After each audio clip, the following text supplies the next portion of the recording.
So Dan recently became a principal content strategist for Red Hat's telco documentation team. Before that, he was a senior principal technical writer working on documentation for Red Hat's OpenStack platform, in the areas of installation and upgrades. He has been a tech writer at Red Hat for over 10 years and has collaborated on documentation for various cloud, virtualization, and middleware products. His presentation today marks the first time he's ever spoken at a Write the Docs event. So yeah, well done. Please welcome Dan Macpherson. Thank you very much. And yeah, so this is my first time. And only just in the last 2 weeks have I changed roles into a content strategist. So yeah, the senior principal technical writer on the slide is a bit out of date. But yeah, let's get cracking. So yeah, lessons from my favorite piece of technical writing. And I should mention as well, this is not a piece of technical writing that I've mentioned, that I've written. This is in general a favorite piece of technical writing. And I should also mention that a lot of the content of the slides is opinion, subject to debate. So this is not authoritative or anything, but this is sort of the stuff that I sort of have gleaned from my favorite piece of technical writing. So take it with a grain of salt.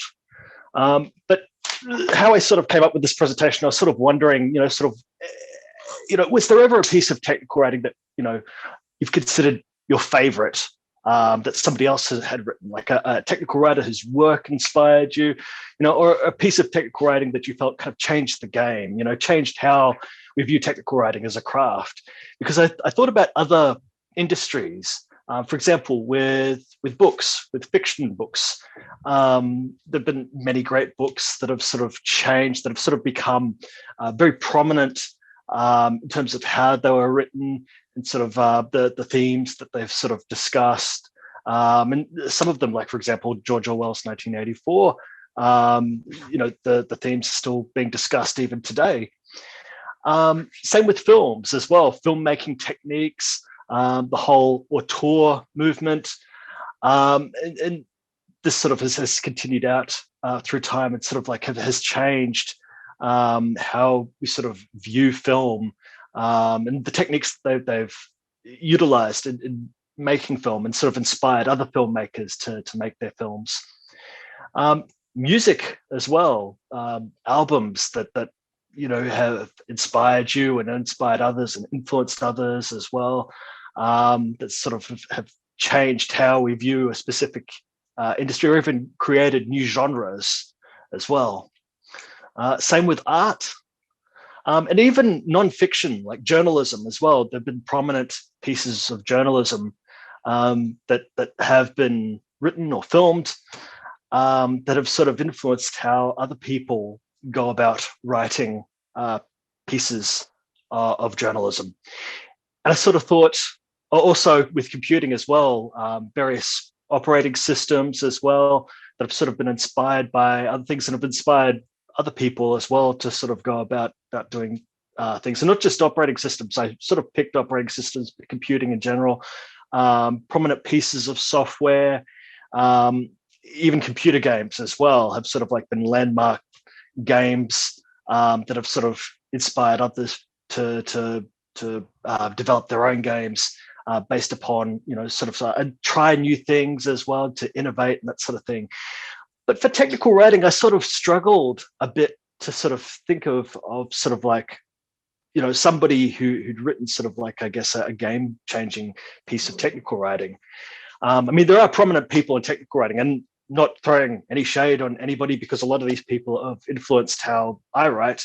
But I mean, you've got people who tend to be prominent on theories of technical writing, like Joan Hackos, Ann Gentle, John Miller Carroll, Robert Priesig, Art of Motorcycle Mate. So sort of like more delves into philosophy than anything else. And then some tend to be prominent for their body of technical writing work, like Gordon Graham in White Papers. Chris Negus sort of comes close to what I was thinking about with the Linux Bible. Peter Norton with his body of work, and Joseph D. Chaplin, who wrote the first manual for a computer.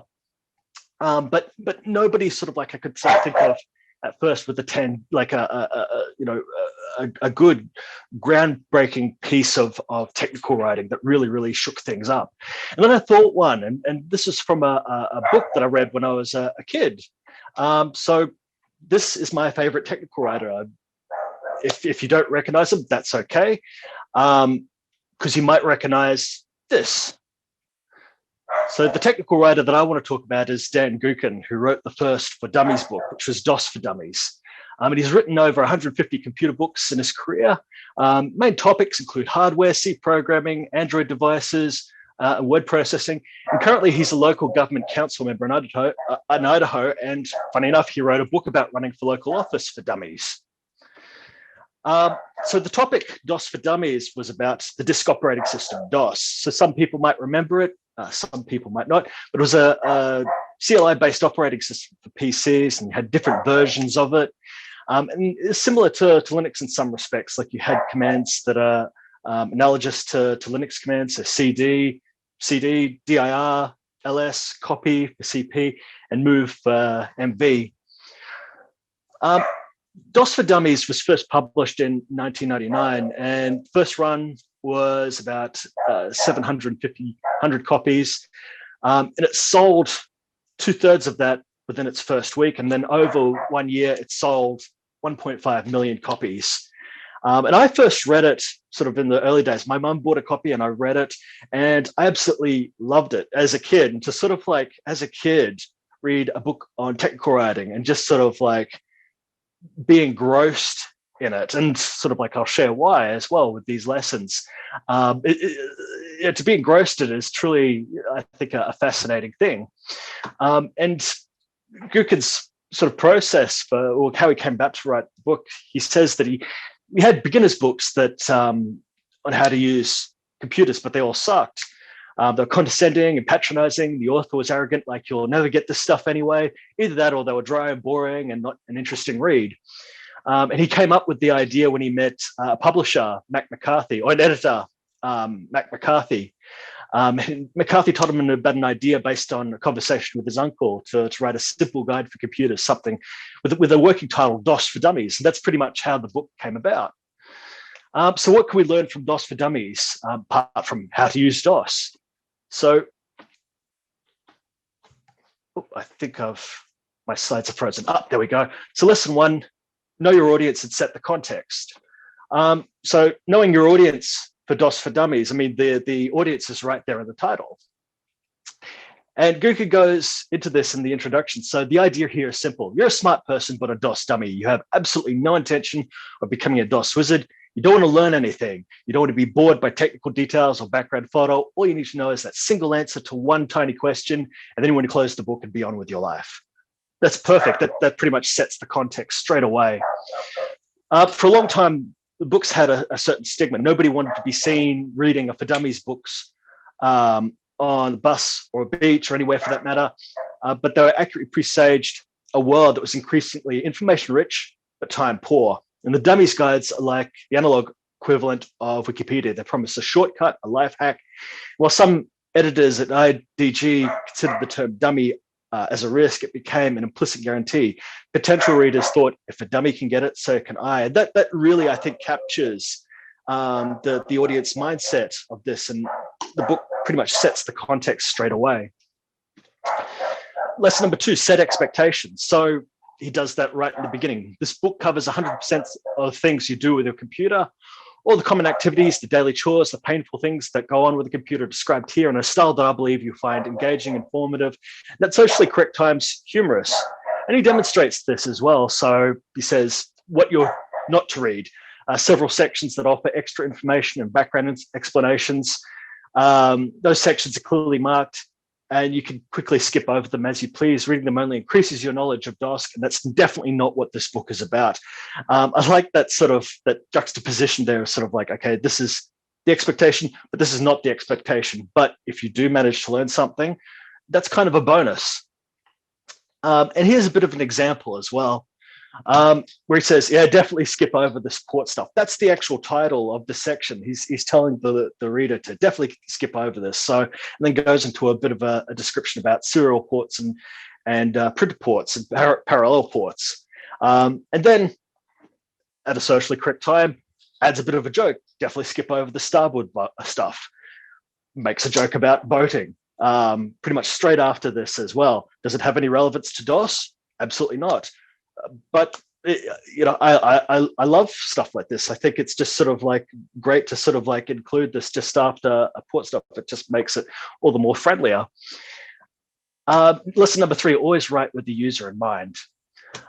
So here's an example where he sort of talks about hard disk management and sort of goes into sort of like the ugly terms that you encounter when using a hard disk and why you want to use them. And he mentions here, this stuff is really important. If you remember one thing, how to find your way around a hard disk, it's worth the price of the book.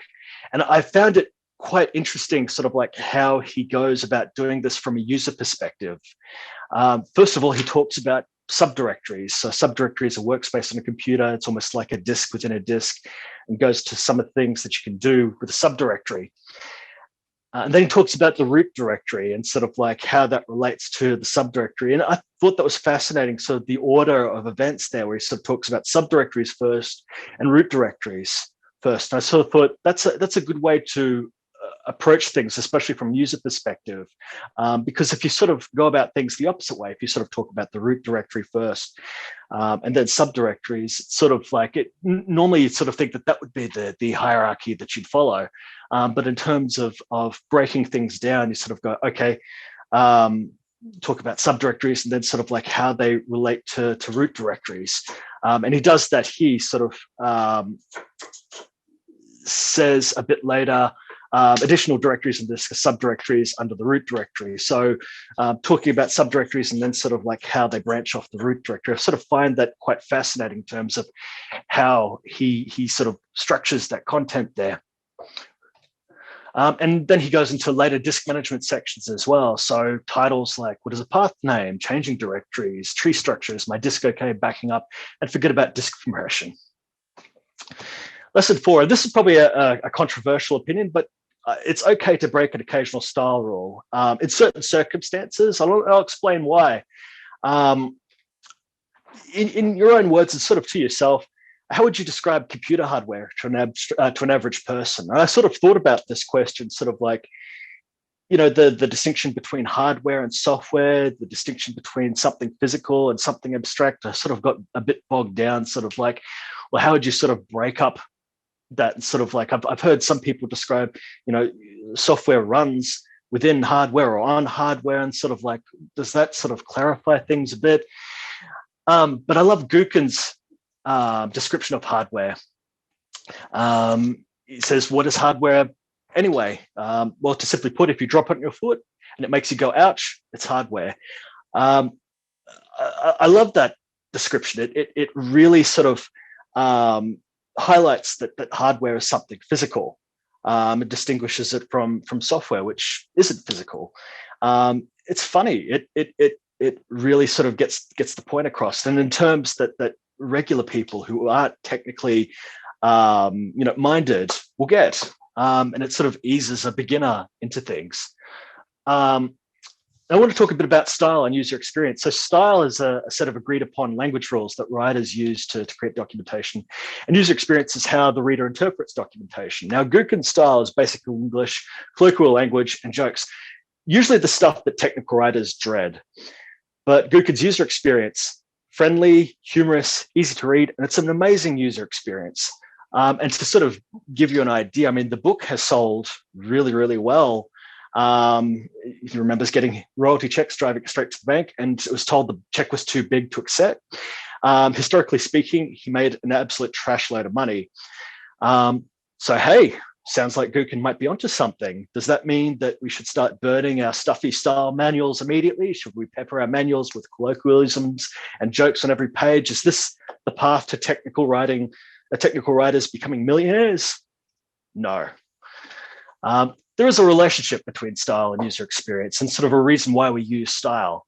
So Gookin can get away with ignoring standard conventional technical writing style, and that was his aim anyway. He wanted to sort of move away from that. And if you have multiple writers collaborating on a project, we don't have the same luxury that Gookin had. A team needs to agree on a set of base standards for their documentation. And not only that, consistent style can be a contributing factor to a consistent user experience.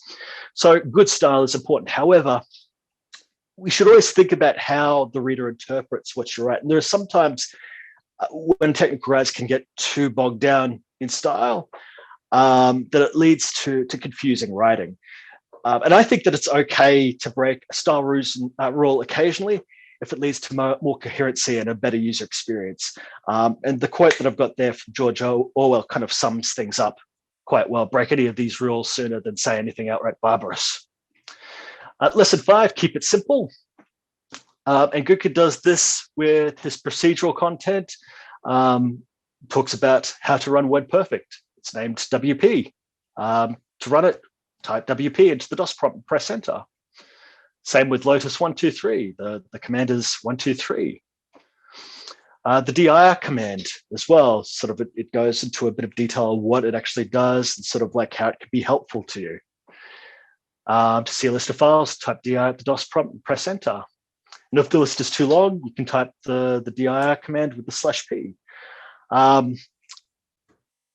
And to see only file names with /w, meaning wide, gives you a 5-column name-only list. Lesson 6, what and how are great, but never skimp on the why. So a lot of the times, and this is a common criticism that I find with a lot of technical writing, that a lot of technical writing tends to go a lot of detail into what something does and how it works, but never why you need to use a particular feature. This description from Guken about turning the computer on and off again, I think is quite good. It says wait 30 to 40 seconds before turning the computer on and off again. Why? Because delicate electronic equipment gets wrecked when you rapidly flip the power switch. And that's something that he's still trying to teach his 2-year-old at the time. Lesson 7, use headings to accurately capture what the reader is looking for. And some of these headings that are great as far as troubleshooting pretty much captures the mindset. If I'm looking for sort of a problem with my computer, then I think these headings just pretty much sum it up. My computer's down, I can't get it up. It's just acting weird. The computer has lost track of time. Gulp, the hard drive is gone. That's an important one. If my hard drive is gone, you bet I'm going to that title, to that section there. Read this if you care about your data. I care about my data. I'm definitely going to read that heading. I had to reset my computer. There's probably a reason that you had to reset it. What happened? When to scream for help. That is quite a perfect heading there. And lesson 8, always be willing to try something different. And I thought that this was a good example in that a lot of technical writings, they'll provide sort of like, okay, here's an example file of content that you have to write. Whereas Guken says, okay, we're going to look into sample text files. And instead of sort of like writing the sample text, the sample text that I've got, here's a list of titles that you can use, and you devise the content yourself. So here's a list of titles. I love what clouds smell like, and what if Bill Gates ran the afterlife? If we're in charge of building a VCR, what would I put on the knobs? And why walking through a sandbox with wet socks makes my skin crawl? So just coming up with a title instead of saying, okay, here we go. Your job is to write the content as well, just as sort of a sample file, a sample text file for the user to write. And it's creative. It's something different. It's not normally what happens in technical writing books. So those are 8 lessons. So know your audience, set expectations, write with user in mind. It's okay to break a style rule from time to time. Keep it simple. Never skimp on the why. Use headings that accurately capture what the reader is looking for, and always be willing to try something different. And yeah, so I've got final words here. Just to sort of focus a bit more on sort of like what it is, that there was sort of one thing that I sort of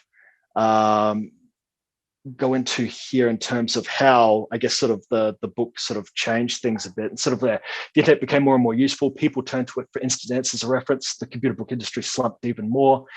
I think the key thing here is this paragraph here. Since the early 2000s, the computer book industry has been going steady. It's not dying, but it's not thriving. Some titles continue to sell well, but publishers are understandably reluctant to explore new ground, and many of them still don't understand ebook publishing. Yet the public appreciates good, well-written documentation, information, and advice that can be found in a computer book. And those books continue to sell well. So that's probably the key takeaway, I think, from this presentation and from Guggen's work. And that concludes my talk. Thank you very much.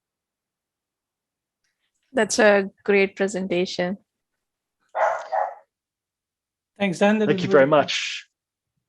We all felt very nostalgic remembering our books that we held dear in the early turn of the century when we joined our respective careers. And we all had these kind of books which simplified things for us, helped us take the first step into IT industry. So yeah, that jogged our memory nicely. Awesome. And I apologize for my dog in the background. Sometimes he gets a little bit rowdy. That's fine, Dan. That's all good. Okay. Part and parcel of our WFHs, I guess. Does anyone have any questions? Feel free to ask Dan directly. We've got some time, so it should be okay. Dan, while you mentioned a rather informal style of writing, these books were doing it right, but they were meant for a specific audience that was just getting started with something, beginners, noobs. Now, if we consider that audience, we cannot somehow apply these styles to the enterprise documentation that is our bread and butter, unfortunately. And except you are writing for the purpose of marketing, for some marketing events, Marcom, you won't be able to use that kind of language, unfortunately. So what are your thoughts on that? Do you still consider that there is a possibility of including that informal style, storytelling kind of style, friendly voice to the enterprise documentation? What do you say? So one of the things that I sort of I wanted to make clear is that there's no expectation or, because we do have to consider our audience. That's sort of number one in terms of how we write. And also to make clear that, that we shouldn't burn our manuals and burn our style guides and start writing with colloquialisms and jokes and informal language and that sort of thing. I think more the point was that if style tends to get in the way of, if style gets in the way, or probably too much style gets in the way of a good user experience, that it's probably time to rethink how you're using style. So that's probably more the point that I want to get across there. But as for using informal language in enterprise documentation, I have, in my career, I've written tutorials that sort of go about sort of not using as much conventional style and sort of provide more of a tutorial method of performing a certain process. And that has worked really well. It's been well received even by enterprise customers as well. And I think that there can be a bit of a balance there as well. Because enterprise customers are, human beings at all, and enterprise customers, they do have senses of humor as well. So, that's the main thing. You're still, even though you're writing enterprise documentation, you are still writing for people in the end. So I do think that there's a bit of a balance there, but I don't think that sort of like we should just pepper enterprise documentation, with, jokes and colloquialisms on every single page. I do think that there has to be some sort of standard there, and that I think is a bit of a balance. Would you consider having some sort of more informal documentation for internal staff, though, internal audiences? Yeah, that can work as well. I guess it depends on sort of like the audience that you're pitching for as well. I do know that I've done presentations on sort of like how to use things for sort of like internal teams, and I've tried to keep them informal. I mean, to give you an example, I'm currently doing a video series internally at Red Hat on how to use Git, sort of like the fundamentals of Git, but without using Git commands, and to sort of demonstrate how Git works using Lego. I mean, that's sort of something that's, you know, not very conventional, but I think does get the point across in a very simple, easy to consume manner. Yeah, I agree. That would actually make a great presentation to how do you use Git using Lego blocks. It's a great We would idea. like to see that.